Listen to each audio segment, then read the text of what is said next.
नमस्कार भैया लोगन। एगो गाना फिर से लेके आयल बानी। रउआ लोग देखी और अच्छा लगे तो चैनल के लाइक और सब्सक्राइब जरूर करी। सुनी जा थोड़ा सा। कवना सबक पे झुरइला हर करे जाहो हर की वो करे फेरा में खूब कुटइला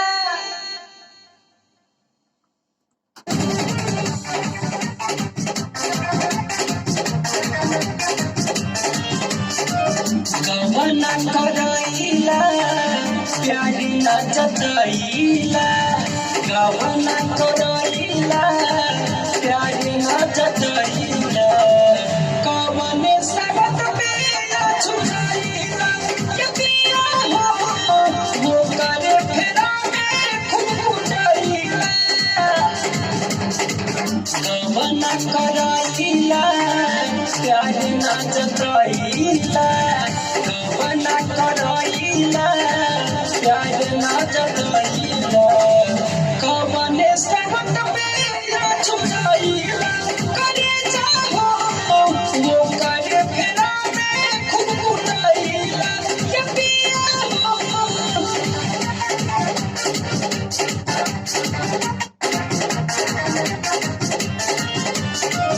कवना करइला प्यारी न जतइला कवना करइला प्यारी न जतइला कवने सबक पे झुरइला के पिया हो वो करे फेरा में खूब कुटइला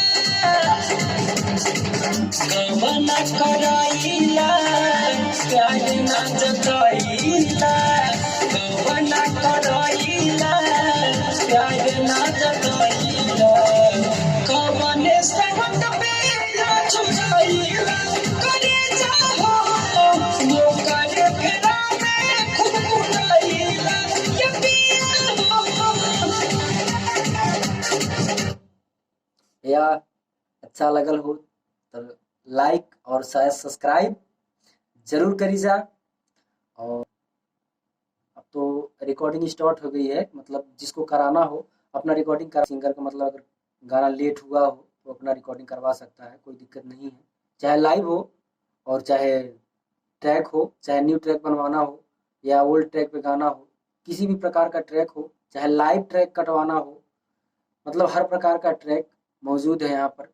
सब बन सकता है, लाइव का भी न्यू ट्रैक बन सकता है, जैसे कहारवा विदेशिया दोबियुआ और ये निर्गुण वगैरह का, ये इसका भी ट्रैक बन जाएगा। और कहीं से भी आप लोग गा सकते हैं, इसका भी ट्रैक बनाकर मिल जाएगा आप लोगों को। और न्यू ट्रैक भी, ऑर्केस्ट्रा सॉन्ग वाला ट्रैक और मतलब लव सॉन्ग, सैड सॉन्ग, किसी भी प्रकार का मतलब ट्रैक हो, हिंदी सॉन्ग का अगर ट्रैक बनवाना हो वो भी बन जाएगा। और मतलब यही है, जो भी है सब बन जाएगा। बस जिसको अपना काम करवाना हो आप करवा सकता है। नमस्कार, धन्यवाद।